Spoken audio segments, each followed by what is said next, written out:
the mighty and resilient Merrimack River, carving through the communities of our great region. My name is Linda Lorden, proud president of Merrimack County Savings Bank, and like the river that serves as our namesake, we're a constant yet ever-changing presence. Because to us, it's bigger than banking. It's about powering communities and putting people first. It's about knowing where you came from and where you're going. That's Merrimack style. Visit us at themerrimack.com. The views and opinions expressed by A Little Bit Culty are those of the hosts and do not necessarily reflect the official policy or position of the podcast. That's true. Any of the fire content provided by our guests, bloggers, sponsors, or authors are of their opinion and are not intended to malign any religion, group, club, organization, business, individual, anyone, or anything. Unless you're abusing people, then I have a problem maligning you. Also, we're not doctors, psychologists, or wizards. We're just two non-experts trying to make you a friendly, informative podcast that helps you understand culty shit.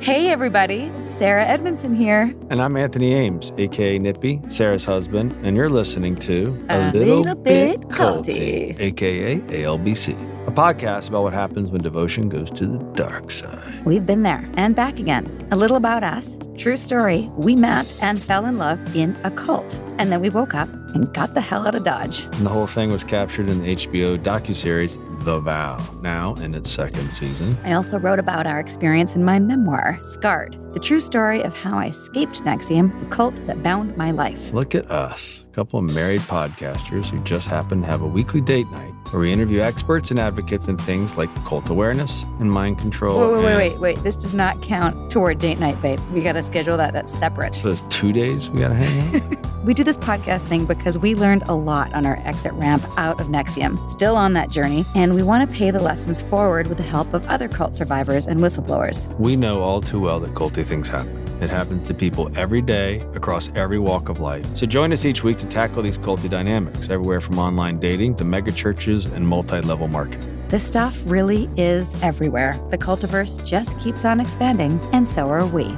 Welcome to Season 5 of A Little Bit Culty, serving cult content and word salads weekly on your favorite podcast platforms. Learn more at alittlebitculty.com. Sinking down to the depths of the ocean, hanging on to within my love. If I let go of it all, I could leave, but I know I won't.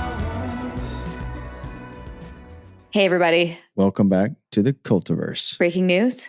We are interrupting our normal programming and bumping this episode ahead of the normal schedule because we have some breaking news. I think it's important to know this is about something that's happening right now. There's a trial happening right now, and you probably, I'm not sure if you've been following it, but the Vallow Daybell case has been in the news now for a number of years. Shit is crazy. It is next level. I think NXIVM's weird. Holy shit. I was asked to speak on it, to be interviewed by Elizabeth Vargas a couple weeks ago. And when I did, I'm going to be totally honest, I did not know the depths to which I was uneducated about this. I don't think anyone does until the trial is over. Right. And we still don't know. Yeah. But one of our listeners recommended we talk to Leah Sottile, who wrote an incredible book, and we'll be talking a lot about that. But just a little bit of backstory. Lori Vallow is a 49-year-old American woman arrested in Hawaii in 2019 after her 17-year-old daughter, Tylee Ryan, and her 7-year-old son, Joshua, JJ, went missing in Idaho. What the police uncovered during the freakish and deeply disturbing investigation certainly points a finger at Vallow for the death of her 2 children, whose bodies were tragically discovered in shallow graves. This would be a good time to, again, say this is very dark and certainly needs a trigger warning. The current inmate, Lori Vallow, also seems to be linked to the suspicious deaths of her previous husband, as well as the wife of her new husband, Chad Daybell. The allegedly murderous couple came to be after Vallow began obsessively reading Daybell's apocalyptic texts instead of just checking, like, the New York Times bestseller list for books that aren't 100% unhinged.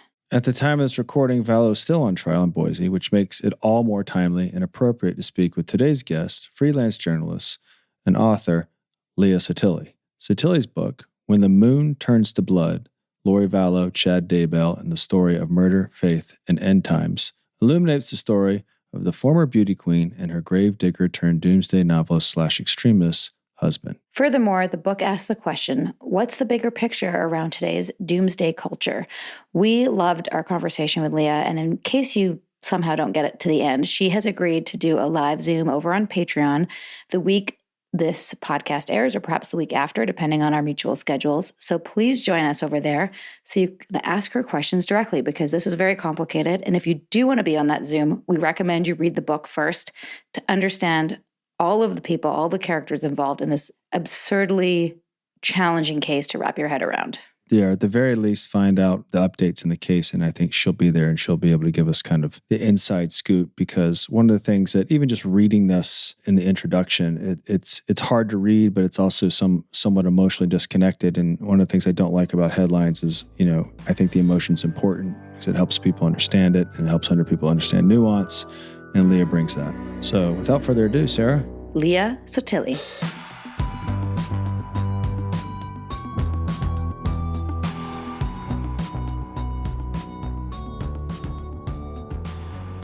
Leah, welcome to A Little Bit Culty. Yeah, thanks for having me. Good times about the end times.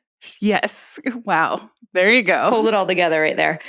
First of all, we've been talking about this case a little bit in the podcast, and I said, I just don't know who to interview, because I was trying to figure out all the different characters. There's so many people involved. And then one of our audience members suggested your book, and I was like, I wish that I had read it before I was interviewed by Elizabeth Vargas. I really did not understand the complexity of this case when I was interviewed about it. So I appreciate you. It is wild. It's wild. There's so many moving parts, and it certainly has a salacious headlines, and we're going to have to transcend all that to get the human element of this. How did you come across this case, and what's your personal journey with end times and extremism? Yeah. So personal journey is just that I have been a journalist writing about political and religious extremism for the last decade or so. And I grew up Catholic. I went to Catholic school, kind of thought that was what most people believed. You only grow up knowing what you know. But at a certain point in my journalism career, I started to become really interested in the LDS faith. I live in Oregon, and, I think it's hard to tell the history of the West without talking about the history of the Mormon Church. So it became something that I started researching sort of out of interest, but also out of necessity in writing about political extremism, specifically because I've done a ton of work on anti-government militias. We had an armed takeover of a wildlife refuge that went on for 41 days in 2016. Remember that? And that was something I reported on that a ton. And the whole gist of that was it was led by a family who had really specific beliefs about what they thought the Mormon faith obligated them to do. So really, it was because I had this kind of foundational background that there were people in anti-government circles that had really radical, completely fringe, unaccepted by the mainstream church in Salt Lake City beliefs, that when I heard about Lori Vallow and Chad Daybell and that they were missing, I'd read a headline in, I want to say December 2019, when they disappeared, which I'm sure we'll get into, that someone had speculated that maybe it had to do with their end times beliefs or their cult-like beliefs, I think it was the quote. And I thought, oh, that's interesting. I just kind of come off of all this work on these fringe LDS beliefs. And I thought, well, that'd be interesting if this kind of yoga mom and this guy that's involved in his church believe the same things as these militia guys that I've just finished writing about. And it turned out they really did, in a way. So that's how it started for me, was just kind of wondering I wonder if they believe the same things. And that's just was the beginning of a very long rabbit hole. It kind of seems too that it's an unlikely reach for those extreme beliefs, that it's actually getting into a little bit more mainstream with these two characters, wouldn't you say? 100%. Yes. I think that to me was one of the most chilling realizations as I was reporting on this book, was that, it's one thing when a bunch of guys with AR-15s and fatigues and all the militia, uniform show up and start scaring people and they have radical religious beliefs. It's a whole other thing when it's a guy who serves in the priesthood of his church and a mom who teaches Sunday school are also talking about the same thing. So yeah, to me, I was like, whoa, maybe this is a sign of these beliefs mainstreaming. Well, I was very appreciative of how you were able to do so much investigative journalism in terms of painting the picture of like the very complicated tapestry of the backdrop for both of these people and how they were raised. And it just made sense to me. Like, obviously, it's totally not in reality, their beliefs, but given the way they were raised, it made sense to me how they got to that point.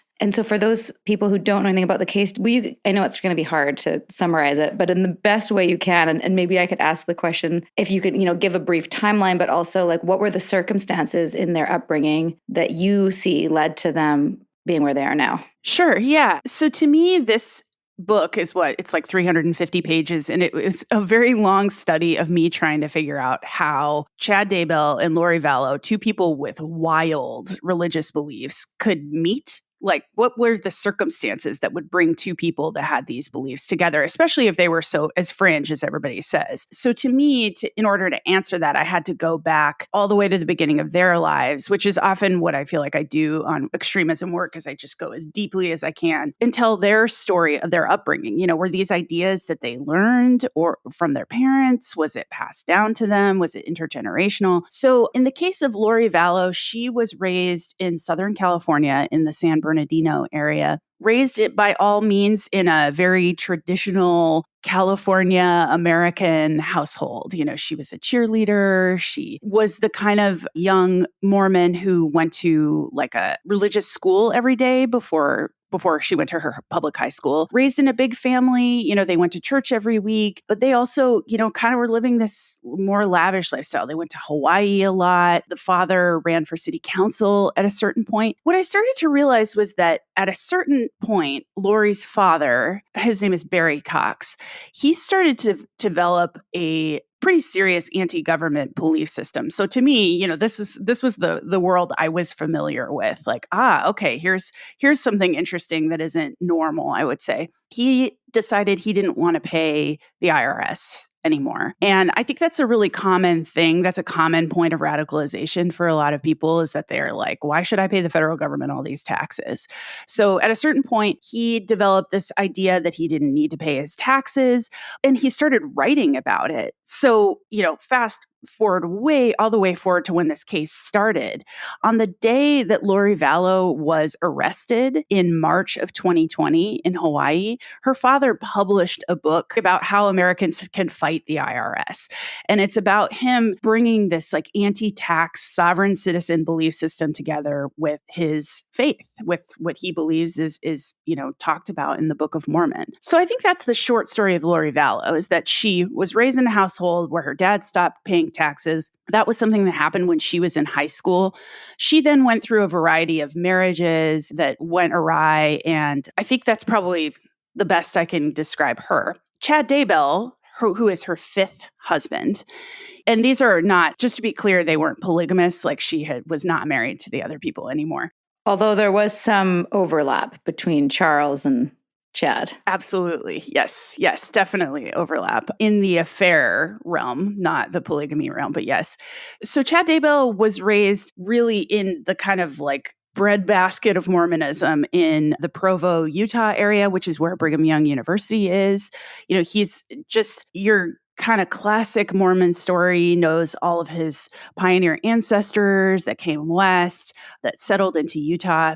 He described himself as a scripture nerd, and that he was the kind of guy who would drive around his small town and people would think, oh, him and his friends are out cruising for girls, but really they were just talking about scripture. He actually writes this. So it's like, he's like a Bible nerd. He goes to BYU. He studies journalism. He goes on a mission, kind of does all the like A to Z of what you're supposed to do as a good Mormon guy. And eventually he starts to become really interested in the stories of near-death experiences, which is a big part of the book that I wrote, is talking about why near-death experiences are appealing to some people on the fringes of the LDS Church. Essentially, he, at a certain point, claimed he had had 2 near-death experiences, which I asked his brother about, and he was like, yeah, that's news to me. I've never heard of him having near-death experiences. But I think what Chad Daybell realized was that near-death experiences could give him a sort of certain celebrity within fringe LDS circles. he was an aspiring writer and was having a really hard time selling his books.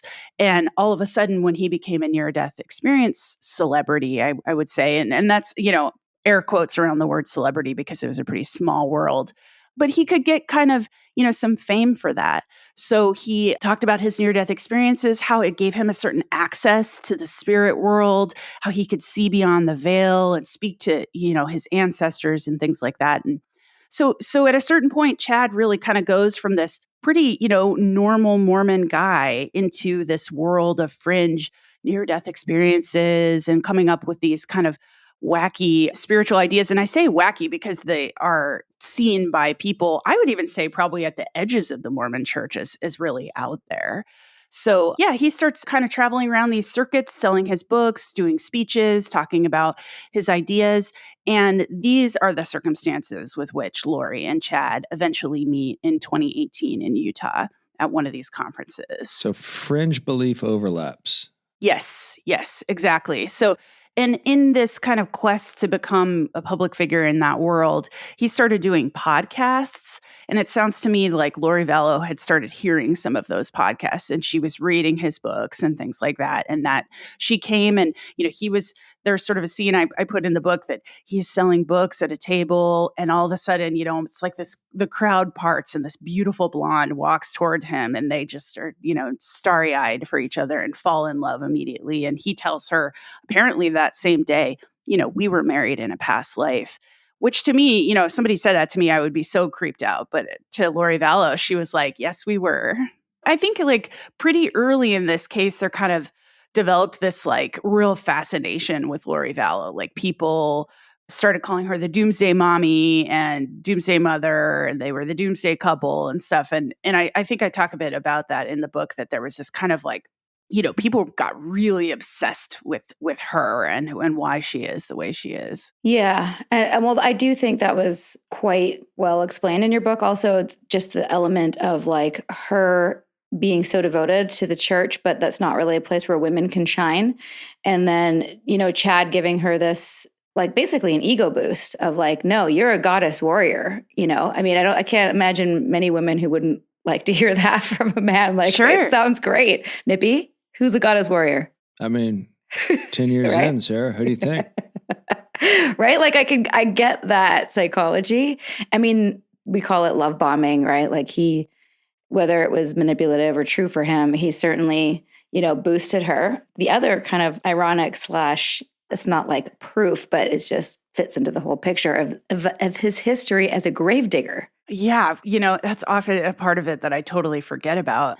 That I think Chad's first book was called One Foot in the Grave. He wrote 2 memoirs. So it was the first of his memoirs. And it's about his life as a gravedigger in this small town in Utah.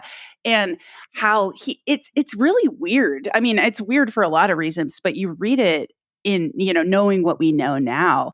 And he comes off as just this kind of like small town gossip, sort of making fun of people who are mourning or just kind of generally inconvenienced by people needing, funeral arrangements and things like that. Really sort of callous. But I thought it was very interesting. Like, this is somebody who has positioned themselves to be near death in as many ways as he can. From a young age, he was making money off being a gravedigger. Then all of a sudden he needed to be this near-death experience guy. It's a long time fascination for him.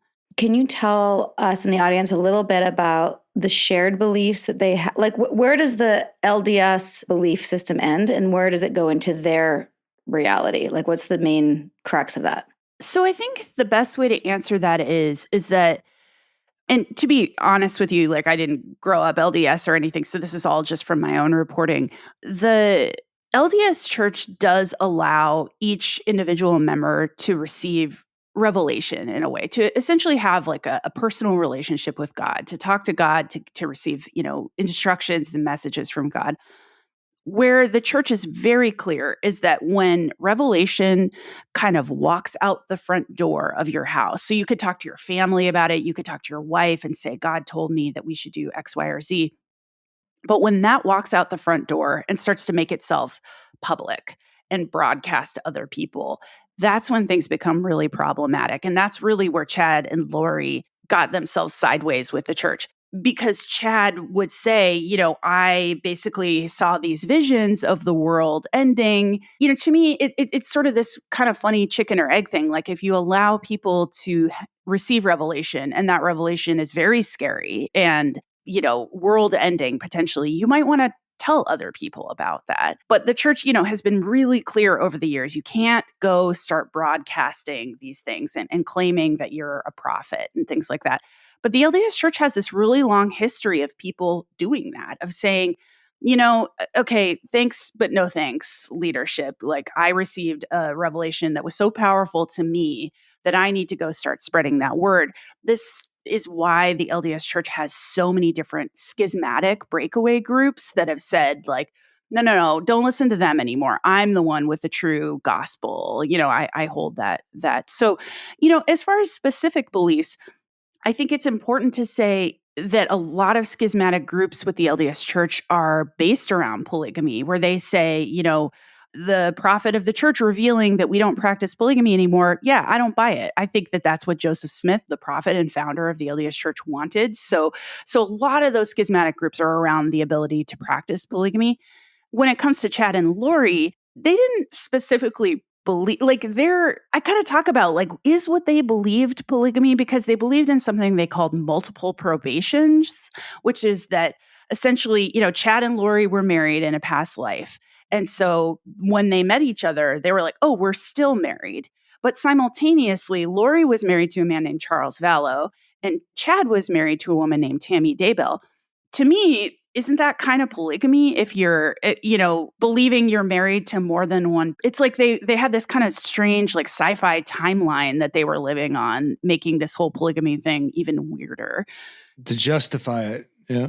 Yeah, exactly. So there was a lot of things like that. They also believed in things they would call castings, where they would hold these kind of group meetings and sort of visualize that they were sending, dark or light energy at people that they thought were kind of getting in their way. So I think the best example of that is that Lori Vallow's fourth husband, Charles Vallow, he was, really questioning a lot of these meetings she was going to, her relationship with Chad Daybell. And so all of a sudden she sort of developed this idea that he was not even himself anymore. He'd been invaded by a demon spirit, and it was up to her and her close friends to kind of send this energy at him and try and kill him or make sure his car drove off the road and things like that. So none of these things are recognizable to Mormons. They're just this interpretation of an interpretation of beliefs. But it does fit in a kind of wacky history that the LDS Church has to kind of consistently deal with, of people who just kind of go and decide, this is what Mormonism looks like. We are the true church. This is the golden age of cult recovery. The more we speak up and share our stories, the more we realize we are not alone. Your voice and your story can empower others. This is Sarah, and I'm proud to be a founding collaborator of the #IGotOut movement. Learn more at igotout.org.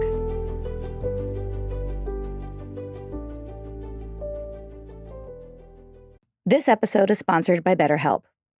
What are your self-care non-negotiables?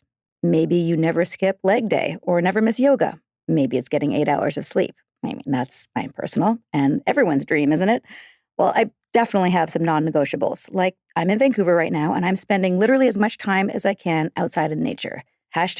#cold pools, #crushing it. Nature is a non-negotiable. Not enough time in the fresh air and the trees around me, and I start to feel not great, not myself, not grounded.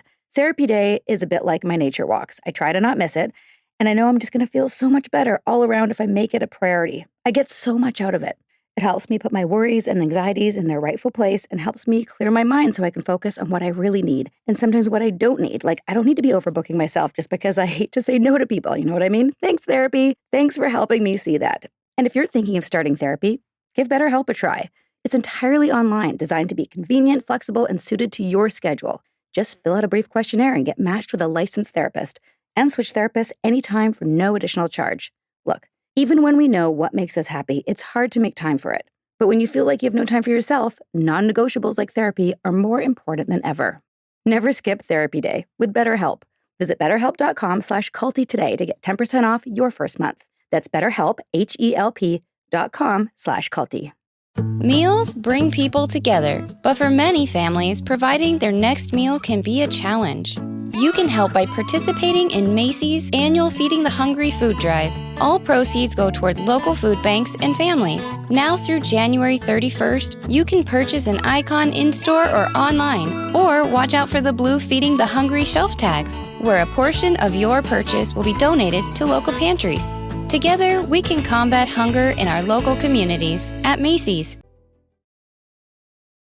Well, it does fit in terms of the process of how Mormonism breaks off to justify other belief system, which is the foundation of the religion in the first place. So it is kind of fitting that it would take on that kind of emulation of that behavior in order to justify whatever they want to do. Do you mean like Joseph Smith just coming up with this, like I held some crystals and talked to Moroni and now I'm the leader? Like, you mean like that? Like people just saying, I talked to God? Is that what you mean? Yeah. Yeah.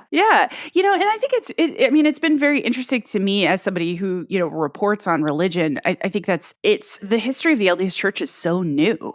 We can look and tell that story that just happened like 200 some odd years ago.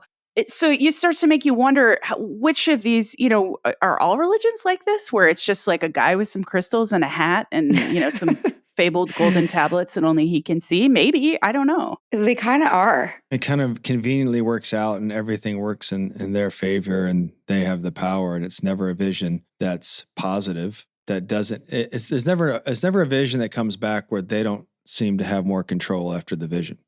Yeah. It's never like, hey, listen, I had this vision. You guys should go do what you want. I've been wrong this whole time. It's like, hey, I've had a vision. I need 80 wives. Yep. 20 of them are going to be underage. Give me your money. And I'm just going to take advantage. No, but I know we're laughing, but also like this isn't a bang on Mormon people. I'm sure there's lots of lovely Mormons out there. It's more just the major problem of it being okay. Like in some ways, as a not religious person, but I'm also like pseudo spiritual or something that like, and I don't use the word God in my daily life, but like I call it the universe or whatever. But like to say someone has a direct line to God, in some ways, I think that's, great to say you can connect to for me, it'd be like my true self, higher self, the universe, source, whatever. Like I don't make my decisions based on that. It's sort of like a knowing feeling, right? That sounds great. But when you take that and then start applying a belief system to everybody else of how everybody should be and making decisions, I think the word you used in your book was like, your self-prescribed morality. No, what would you call it? Something about how you decide. It's like your own morality that you're now imposing on everybody. Right, exactly. Yeah. Like you're the arbiter of the rules, and I think that's really smart the way you're saying it. Like it's about just sort of like packaging the beliefs in a way that, like Lori was somebody who was raised Mormon. She very much wanted to be like the best Mormon woman that she could be, and had gone through all of these different divorces and a lot of family strife and things like that. But Chad really spoke to her, I think, in a way that she was familiar with. He used terms and stories and, scriptures that she knew. And so she could, kind of, I think, be convinced of this. But I think that, this is one thing I want to be sure to say, is that a big part of my reporting was also trying to figure out who was leading who here. Because I think that, like, to me, I came into it seeing, to be honest, like I saw all of this like indictment of Lori Vallow, it was all her. But I thought, well, what about this other guy? Like, is it possible that he could be, that she was brainwashed in some way? Like, being a feminist, like thinking like maybe we need to like give this lady a little grace. But then as I got into the reporting, I started to actually wonder if maybe she was leading him, that she had this kind of long history of familial violence towards her partners and things like that. So I don't know if you want to get into that at all, but yeah. I guess the question is who's using coercive control over whom, right? And how do you define coercive control? I mean, you both would be able to tell me more than I would. Well, as I understand it, we've interviewed some people that are trying to get the courts to understand it. One of the things in our case in specific is part of the reason law enforcement didn't take it entirely serious at first is because they didn't know what they were looking at. Meaning, in Sarah's case, she agreed to something, but it was under a false premise, right? So it was kind of a bait and switch. So what she was agreeing to in the initial deal wasn't exactly what the people that had in mind, right? So Sarah was agreeing to the brand, but it wasn't Keith's initial she was agreeing to. And then it was collateralized with, her agreement or whatever. And also that there was the blackmail being held over me that I had to obey, right? But part of my commitment of joining this group was I had to obey every command from Lauren, and it was supposed to be things about my growth. And the actual definition, I just looked it up, just what's on the internet, is coercive control is an act or pattern of or acts of assault, threats, humiliation, and intimidation, or other abuse that's used to harm, punish, or frighten the victim. So it's coercing someone to do something they wouldn't normally do using any one of those things. Like I wouldn't have done that. It's a gun to the head. It's a gun to the head. Yeah, emotional gun to the head. Wow. And maybe they're doing it to each other, but in the case of, it sounds like in this one, she's the easy one to come down on because of the salacious headlines. But upon further investigation, it's more nuanced and there's way more things that are informing how these things come into fruition. Totally. Yeah. I mean, it's really interesting to think about if coercive control was a part of this. I mean, they had people around them that believed what they believed and did what they said, but they seemed to be really, really careful about who they shared their ideas with. So specifically, I remember there was a woman who was very close to Lori and Chad, and she had texted Chad at one point and said, "Hey, I'm going to bring a friend of mine to this meeting that we're having. I think she'd be great for you to talk to." And he was like, no, she's not ready yet. And so he was really, really careful, I think, about who he would share these ideas with. And I don't know if that's because he was afraid of the mainstream church finding out and excommunicating him, because this is like the fastest way that you get crosswise with the church, or if there was something more there. But when it comes to Chad and Lori, I mean, I think that they had, proverbial guns to each other's heads. And it also seemed like their group, because when Elizabeth Vargas first reached out about like the cult connection, it's not super, I mean, I saw culty things, but it wasn't super well public, because I hadn't read your book yet, that they had started a group.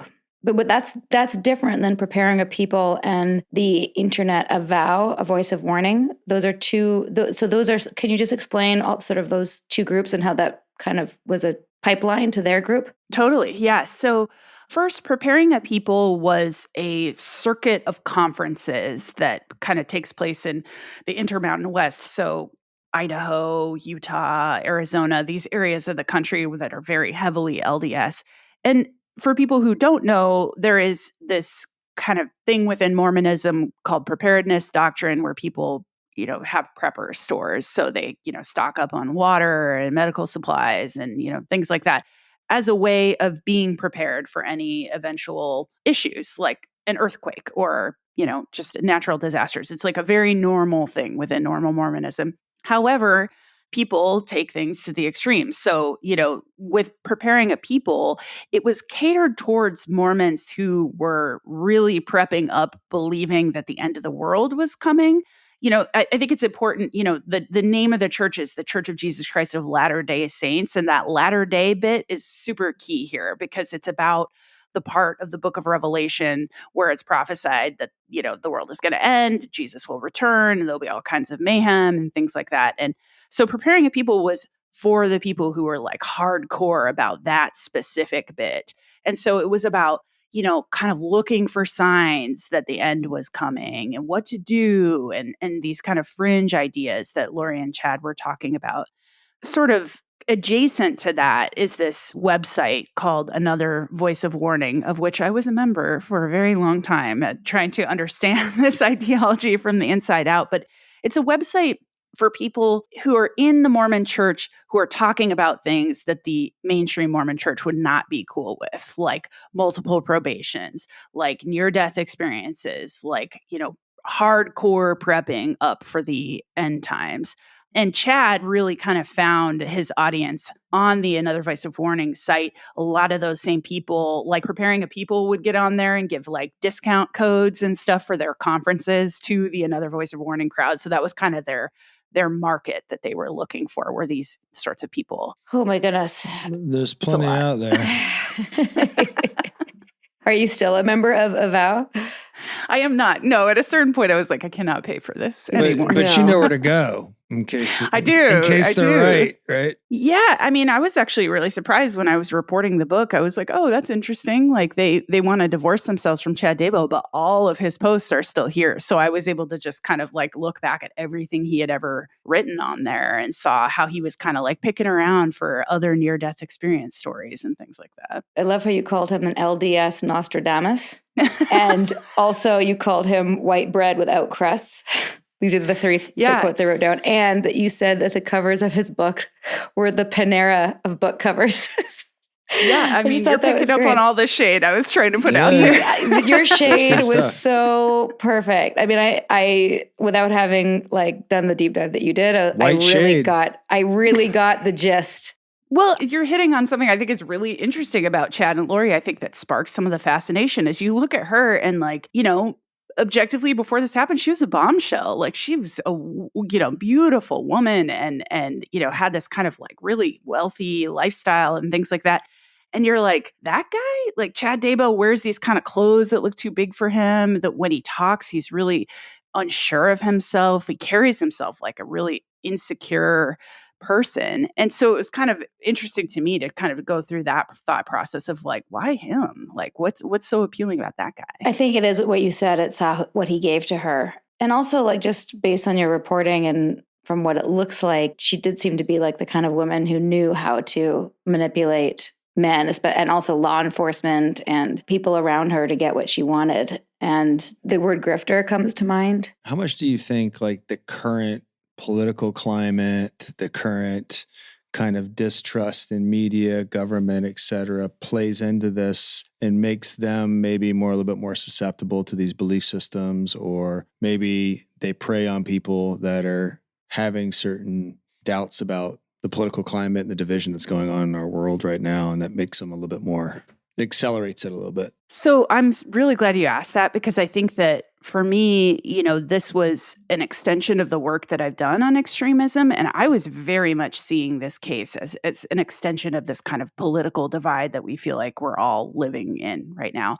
I think it's important to talk about that within the history of the LDS Church is this kind of persecution complex. It's very, very real. Like we said, this is all really recent history. So there were multiple moments in the history of the LDS Church where people were persecuted for believing in Joseph Smith, for believing, you know, supposedly, you know, you have freedom of religion in the Constitution, but they felt like that was not somehow being applied to them. So like when the Mormons came west and they were in Utah, there were raids of polygamous homes by the federal government, you know, homes burned to the ground and things like that. And over the years, as I have reported on Mormonism, I've come to understand that story is one that has been passed down from generation to generation. And I think that infuses this hardcore prepper mentality, like prep up for an earthquake or a volcano eruption, or if the federal government comes in and starts like burning people's houses down. There's a history between the church and the government. Yes. And a real distrust. So when I started writing about these militia guys that took over the wildlife refuge and went and interviewed their family, you know, they told stories about their town in Nevada was subjected to nuclear fallout from the Nevada testing site. You know, their whole town of LDS people were, you know, all of a sudden had cancer. And so that was kind of one more moment that people could point to and be like, look, the government will screw you. And so we don't trust them. So I think that like is on the wind in a way, that kind of distrust of the government in the Intermountain West. And then when you all of a sudden have in 2018, 2019, this kind of real political fear going on, that was great for Chad Daybell's book sales, because he could all of a sudden say, see all this stuff that's happening? And he even says it in the beginning of his books. You know, this thing I talked about in the last book, weirdly, it came true. So do you think it's justified from your perspective? Do you think like there's legitimate, like, from their perspective, do you feel like it's a legitimate concern, or do you think it's something that's being played up, leveraged by Chad, or both? Yeah, I think you look at the history, sure. Like you kind of wonder, how can there be freedom of religion and also this oppression of this very specific group? I think that gets into a lot of conversations about that Joseph Smith in the beginning wanted to run for president. There were voting blocks and things like that people were trying to tamp down. So I understand it, but as a way of understanding how people's belief systems could go extreme. So, I don't think it's justified. For me, I'm always looking like what that causal relationship is. So I think, yeah, but for people like Chad and all the Preparing a People, there's all these other conferences that kind of shop these conspiracy theories about why the world is the way it is. They're just seeing like there's just a market there waiting for it to be like, oh yeah, of course, this totally plays into the way we're thinking. We got to buy this guy's books because he's going to show us the way and things like that. Okay. So we have a family member who's a prepper, but not religious. Interesting. I have a friend who has another friend that we were talking about. And I was commenting on how he reminded me of my older brother. And they both work in finance. They both recognize that the flow of money is how they make a lot of their decisions. And it's a lot of the behaviors in finance are precursors for what's to come and what might be coming. And based on markets, they prepare themselves. So I mean, you may say the market has its own kind of religious flavor to it as well, but there are certainly some precursors that might indicate, oh, these are hard times coming here, stock up on this and that. My brother has an affinity guns, and I think it's just kind of gone into a way of justifying buying guns. Needless to say, after reading this book, I might become a prepper, not for religious reasons, but I'm not prepared. And I like to be prepared. I'm prepared in my day-to-day with like a purse with like lip balm and tampons and things like that, but I'm not prepared for anything bad to happen beyond that. So it's inspired me. I think, well, it's interesting you would have that reaction because like I was writing this book during, the moments when people were pushing around the, towering shopping carts of toilet paper at Costco or whatever during the 2020 early days of the pandemic. And to me, it was a bit of a difficult thing for me to wrap my head around. Like, is there something about these people that makes them right? I think it's interesting. I also think based on what you were saying, Nippy, like the very first story that I did on extremism was in 2014. I wrote a story for Playboy about a guy with the most hardcore prepper stores I'd ever met. And it wasn't religiously motivated at all. He just didn't trust the government. He was super freaked out about Obama. And he decided he had this huge RV that he gave me a tour of. And it was just like every single crevice and cranny of it was packed with ammo and canned food. And, his whole thing was like canned chow mein, which to me sounds like the worst possible thing you would have in the end times. But, and tons of guns. And he was basically like, the only thing holding me back from hooking this thing up to my truck and pulling away is my wife. And like, she thinks this is crazy. And basically like, it's going to be on her in a certain point because I'm going to just hook this thing up and drive away when the end times happen. So to me, it was the beginning of being fascinated of like, so what does life look like for you afterwards? Like, why do you want to survive in this like hellscape that you see coming? That's exactly my argument to my brother. I'm like, okay, so like you live an extra 3 to 6 months for what? Right. Like you can't do Sounds anything. kind of crappy. Okay, you live off the land, but then the last 20 years of your life are like, I'm too much of a princess to live in that world. 100%. Like, where am I going to sleep? What is my bed going to be like? It becomes like the people that survive it are going to be extreme people. Yeah. So you're going to build an extreme culture right back up. We digress. Hey there, listener. Hope you're enjoying this episode and that you're remembering to hydrate, stretch, and unclench your jaws. Sometimes listening to conversations about heavy topics can really make you tighten up, And remember, a little bit culty loves you.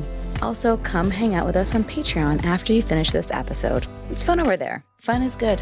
And now, here's a brief message from our sponsors. This episode is sponsored by BetterHelp. What are your self-care non-negotiables? Maybe you never skip leg day or never miss yoga. Maybe it's getting 8 hours of sleep. I mean, that's my personal and everyone's dream, isn't it? Well, I definitely have some non-negotiables. Like, I'm in Vancouver right now, and I'm spending literally as much time as I can outside in nature.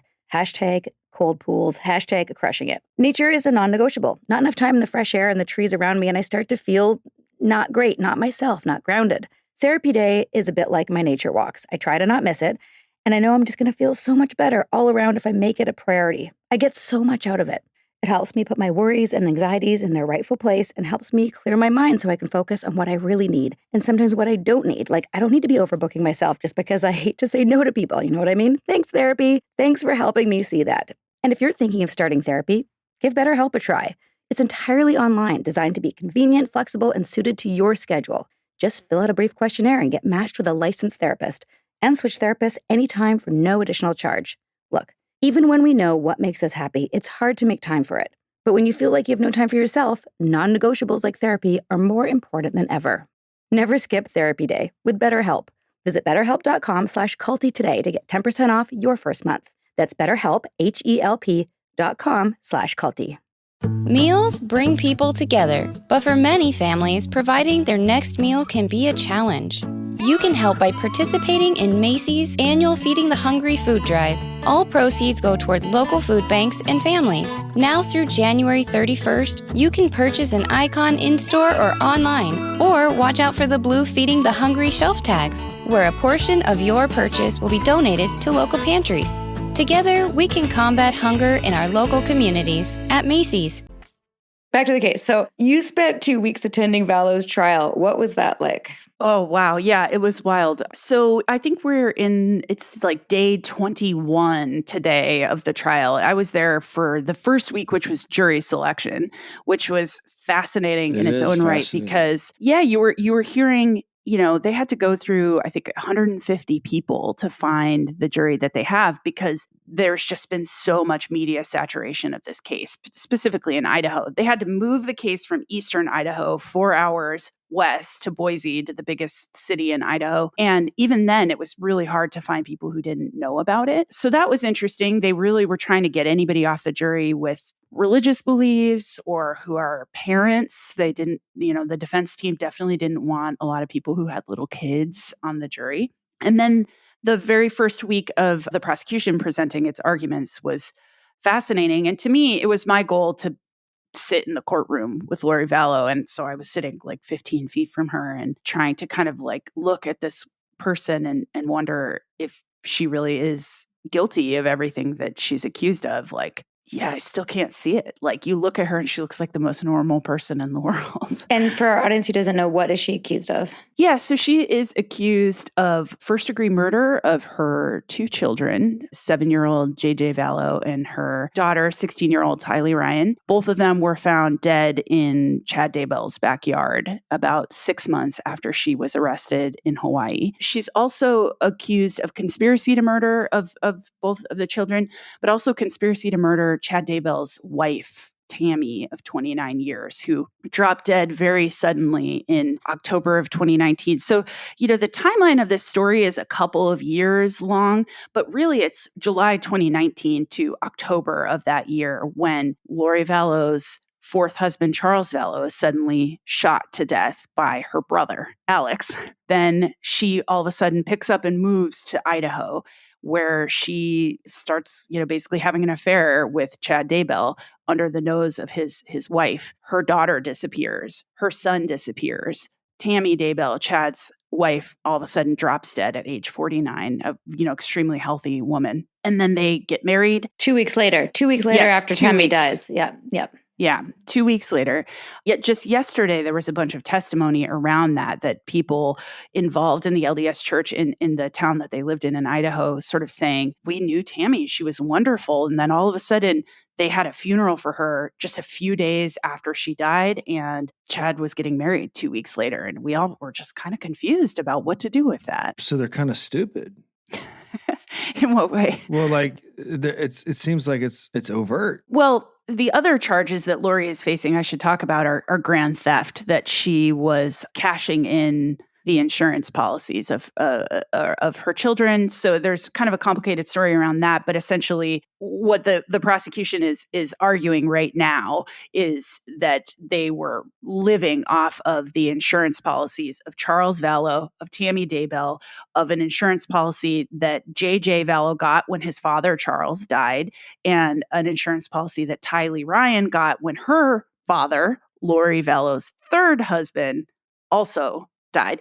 And that's a part of this story that isn't really getting talked about as much in court, is that, with the exception of Lori's first two husbands, husband 3 and husband 4 died in pretty sudden and tragic ways. And I think that there is a lot of speculation around whether or not Lori also maybe was involved in the death of her third husband. Heart attack, was that right? Or that's He what they had said? a heart attack and was found dead in bed. The other person we haven't really talked about here, if you want to get your mind blown, Hippie, is Lori Vallow's brother, Alex Cox, who is sort of seen by Chad and Lori as this sort of guardian angel for Lori. When Lori's third husband was found dead in his apartment of a supposed heart attack, he had just gone through they'd gone quite the horrible child custody deliberations over Tylee Ryan, their child. And after that was all said and done, Joseph Ryan, who was her husband, he did have some custody of Tylee, but on one specific occasion, he was chased down in a parking lot by Lori's brother Alex and tased, and Alex went to jail for that. So then fast forward to fourth husband, Charles, he was shot to death by Lori's brother, Alex. And then, yes. And then now the prosecution is building this case that Alex Cox's phone was in Chad Daybell's backyard in the specific places the children were buried on the last days they were ever seen alive. So there's kind of this thought that Chad and Lori, you want to talk about coercive control, that they were forcing Alex to maybe potentially be their hitman. Can I also tell you how mind blown I am at this moment about something else that's totally weird? Yes. I did look on IMDb, and yes, the movie is called, I guessed it, Doomsday Mom. I swear to God, I hadn't looked at that before. It's got a rating of 5.3 out of 10, and it was clearly filmed in Vancouver because I know most of the actors. That's where I'm from. And guess who plays Alex Cox in real life? Who? Somebody I tried to recruit into Nexium. Oh my God. Wow. I'm going to text him later. It just comes full circle. Like, I think I have nothing to do. I think I have nothing to do with this one. Nothing to do with it, but I was wrong. Turns out maybe Doomsday Mom, 5.3 out of 10, filmed in Vancouver. He's a really good actor, by the way. Really good actor. Anyway, I'm going to have to watch it now and see how well he plays Alex Cox. But so yeah, like when I tried to figure out all the players in this to be on Elizabeth Vargas's interview, I really couldn't wrap my head around it. I stayed very vague in regards to coercive control and how cults can get extreme and things like that, because there were just too many people. But your book really fills in all the backstory. And yeah, thank you for bringing that up about the tasers, because I had forgotten about that part. Yeah, I mean, there's clearly a pattern. Totally. And I think that's something that the defense really wants to keep out of the courtroom in Idaho right now, is this whole backstory with the, dead third husband and the tasing of him by Lori's brother. I think I should also probably say, for people who don't know the timeline, is that in December, when, news came up that the kids were missing and things like that, all of a sudden Alex Cox dropped dead, the brother. So you've got all this kind of questions around what happened. I know it's not funny. I laugh because it's just sort of like when you hear people digest it for the first time, it is pretty mind blowing. But if I'm writing a bad script, if I'm too lazy to write, I was like, let's just kill him off. That's what it kind of feels like. It's just nuts. And Lori and Chad had been on the phone with Alex in the hours and days before he died. He also died pretty conveniently on the day after Tammy Daybell's body was exhumed by the state of Utah, because all of a sudden there were sort of questions around hang on, these people are missing, these kids are missing. Isn't that the guy whose wife just all of a sudden dropped dead at age 49 a couple of months ago? Better exhume her. So they exhumed her body and did an autopsy. The results of that have not been released yet, correct? They were released this week in court. So when it comes to Tylee Ryan, her body was in such a state that they said she was, her cause of death was homicide by unspecified means. So obviously you look at what had happened to her, it was clear that it was homicide. JJ Vallow and Tammy Daybell were both asphyxiated. And when it comes to Tammy, she had bruises on her body that suggests that maybe she was held down and by someone and asphyxiated. So yeah, the idea, Chad told in the moments after she died, she had health problems, she had seizures, and it was just, it just made sense that she died, to the medical examiner in Utah, who has done apparently 7,200 autopsies in his career. He said there was no evidence of any of that. She died by asphyxiation. Dark. It's so dark. And for those who haven't kept track, I'm trying to do it in my head. There's like 7 bodies now. So is that right? Joe, the third husband, Charles, the 4th husband, Alex, her brother, Tammy, Chad's wife, and then the 2 kids. Oh, 6. 6? 6. Yep. There is some speculation around way back in the past, Lori's sister died, and that supposedly, and I feel like I try and report on it in the best way that I can in the book, she died and she was alone with Alex Cox at the time. That was, back way, way, way before all this started. So, but yeah, 6 to 7 people, that's not a real normal. No. It's not a coincidence. Yeah. You also reported on this very carefully, but I'm wondering what your opinions are now, if you can say, about how law enforcement didn't act properly a number of times along the way.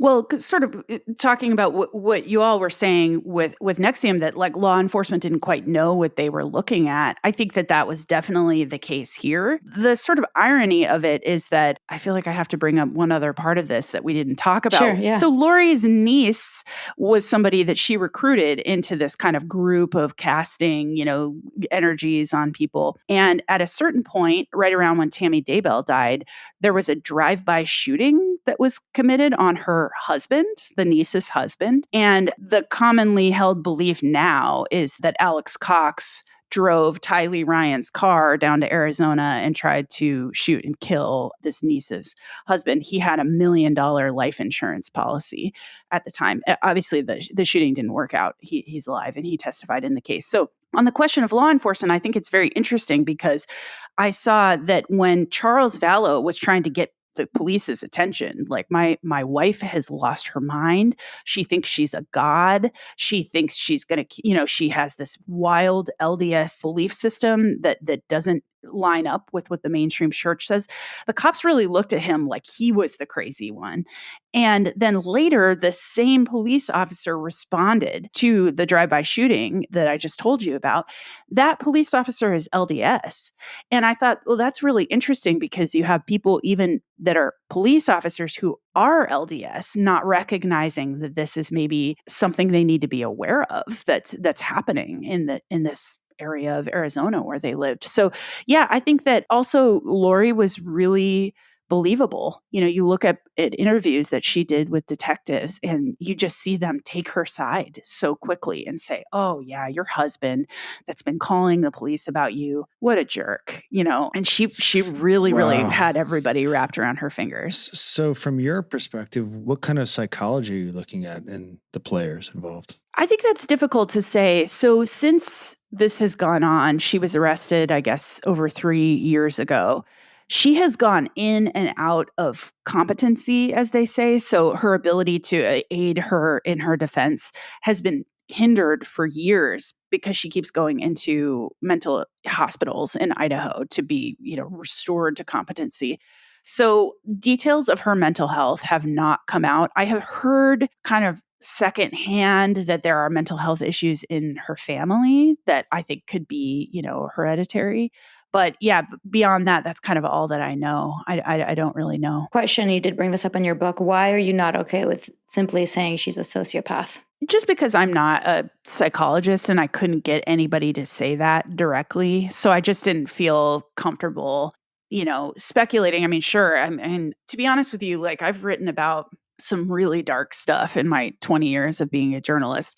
Seeing the things that I saw in that courtroom, to me, there is no real way of explaining that people of clear mind could do those things, specifically to children. It's horrific. It's truly, I wrote this book. I spent so much time reporting on it. And then I sat there in the courtroom and thought to myself, this is so much darker than even I realized. So yeah, no, I don't think that somebody that is thinking clearly could do that. Yeah, I felt like your description of that was very empathetic. And also, I feel like the term sociopath, especially in this case, shuts down a lot of like the road of trying to understand how somebody gets to this point, specifically with the backdrop of the Mormon church or an extreme version of it. And I think it's actually more responsible to not label her that way. I think it's a great point, Sarah. I think it's the same thing. Like when you say, "Oh, it's a cult," people tend to go, "Oh, that doesn't apply to me." It's a But if cult. you say Yeah. it's a group of people abusing their power, it leaves a little bit more open of like, well, how do they abuse their power? What do I need to be sensitive to? Similarly with calling them a psycho. What was the word? Psychopath? Sarah? Sociopath or psychopath. It's just Sociopath. a way to kind of end It the shuts down. conversation Yeah, in some ways. Yeah, it shuts it down. Yeah, I agree. Yeah, I think it's to me, it is, for the LDS Church, I think there's a lot of ways that they conjure the flames of these radical movements as much as they want to say that they're not a part of them. And I think it's important that they realize there are, we talk all the time about how our society is rife with untreated mental illness. We don't know how to get a handle on that. Well, that means that there are going to be some people who have untreated mental illness that might get really excited about these fringe groups. And so I think that the church has to be really careful in making sure that they're not contributing to those getting bigger, or that this paranoia about the end of the world is outsized in a way. And what else do you want people to know? Like I feel like you're the expert in this case, and so many people are following it from like 2020, and that's not enough, which we've experienced also. So yeah, what do you want? Yeah, what do you want the world to know? I think that to me, it's frustrating because I think it's a case that gets just labeled as true crime. And because of that, that means, obviously it is true. There's many crimes, as we have talked about, but it kind of reduces it to something that maybe a lot of people don't need to think about. I think what I try to argue in the book is that this is not an isolated case, that there are actually other cases of LDS fringe characters who killed people in the name of their belief system, that this isn't a fluke. This is a part of something that's been going on for a while, and it's going to keep going on. So I think, to me, it's what is most important to me is that people realign their thinking to see this as a manifestation of religious extremism, as our political moment becomes, as people get more and more freaked out about the world. I hope we don't see more of this kind of thing, but I think that it's important to see it in that context instead of just like the serial killer, true Right. crimey blood and guts world. And where does that fit in with blood atonement and white horse prophecy? Oh, don't get me started. Yeah. So, so the white horse prophecy is this, it was described to me when I first heard about it in like 2015 as a Mormon urban legend. The important thing to know is that the LDS Church has consistently throughout history said, like, we don't believe in this. This is not a part of our church. But the gist of it is that a man revealed after Joseph Smith died that Joseph Smith had told him that sometime in the future that the Constitution will hang by a thread as fine as silk fiber, and it will be up to the LDS people to save the Constitution and basically, bring humanity back from the brink of disaster. So, like I said, the LDS Church has said, yeah, we don't believe that, but it is very, very popular to believe that, specifically in this region of the West that this case happened in. Chad Daybell would often talk about other people who believed in that in his books. He would use that term, as fine as silk fiber or hang by a thread. Same with Lori's dad. He would write about that kind of thing. So, I think when I first heard about the white horse prophecy, I thought, oh, it's not that big of a deal. Like, it's just this out there thing. And I reported that in some work that I did. And I heard from a lot of people who said, no, it's way more mainstream than you think. And this is kind of a part of Mormon culture that people don't like to talk about, is that there are people who believe that, saving the Constitution and their religion go together. So to me, that's where I started to have some lights go off in terms of Chad's work, when I started to see those terms and kind of that regurgitation of the white horse prophecy idea. Blood atonement is another thing that the church has been real cagey about whether or not they believe that, but Brigham Young, who, obviously BYU is named for, he was an acolyte of Joseph Smith that brought the Mormon people west to Utah. He had talked about that people might have to pay in the future for their sins by spilling their own blood. And there have been multiple instances where people have been killed in the name of fringe Mormon ideology, where people thought that they had to kill someone in order to absolve them of their sins, to allow them to go to heaven and things like that. So within, the kind of online extremist movements that I think are, we're talking a lot about now in American culture, there are groups of LDS men who are starting to kind of really get excited about that idea of blood atonement again. Do we need to kill people in order to make sure that this, purified LDS people goes forward into the future? So these were all things I was kind of thinking about with Alex Cox and with Lori Vallow and Chad Daybell. Was this a manifestation of their own belief in blood atonement, or their idea that they need to be the ones to save the Mormon people? Well, that's where I felt like your book just really pulled together so many different things. Like I read Under the Banner of Heaven last year before we did some Mormon episodes, and I just didn't know anything about that history, and also it's my acting career coming back into it. I was auditioning for the TV series, and I didn't know much about what happened to Brenda, and that's what this TV series was about. And I was, researching it to interview John DeLynn at the same time, auditioning for it, and just like really trying to get into the mindset and the character mindset. I was not a method actor, but just like really trying to understand it. Yeah. And finding, and then reading this and just seeing how it all came together. Again, like I said at the beginning of the episode, just really feeling like you takes somebody who's interested in this case from a voyeuristic, like sensational perspective to a educated, compassionate, human story of so many extreme beliefs as the backdrop. Yeah, thank you. I was somebody who read Under the Banner of Heaven by John Krakauer ages ago and thought, it blew my mind. Like, I did not, I always grew up, I knew a ton of Mormons when I was a kid. Is this the same thing? It's not. And I think my goal was, when I wrote my book, was to, take that foundation that Krakauer had built, that there's something about the LDS Church and its history that maybe should be examined a little bit closer, and kind of update that for this modern moment, and apply these other things that I feel like maybe are more mainstream. That book is mostly about polygamy and blood atonement and things like that. But I thought, those are really out. I mean, polygamous groups, I think, get a lot of attention, as they should. But, the stuff around Lori and Chad is more mainstream. It's the kind of thing you're going to see in a Phoenix suburb, like with Lori. So I thought that was important. And why the title of the book? Yeah. So 2 things. I'm a, longtime heavy metal fan. So I wanted to write a book that sounded like it had a metal title. To be honest, like I thought that sounds like a metal album. I would listen to that, When the Moon Turns to Blood. We should talk. So yeah. But the other thing was, it's sort of, you want heavy metal material. The Book of Revelation is a great great source for that kind of thing. The things in the Bible that happen. There is a moment in the Book of Revelation when the moon turns red, that it's like that there's sort of like blood dripping from the sky and things like that. And I just thought, that seems like a perfect illustration of what you would have to believe to follow Chad and Lori. Definitely.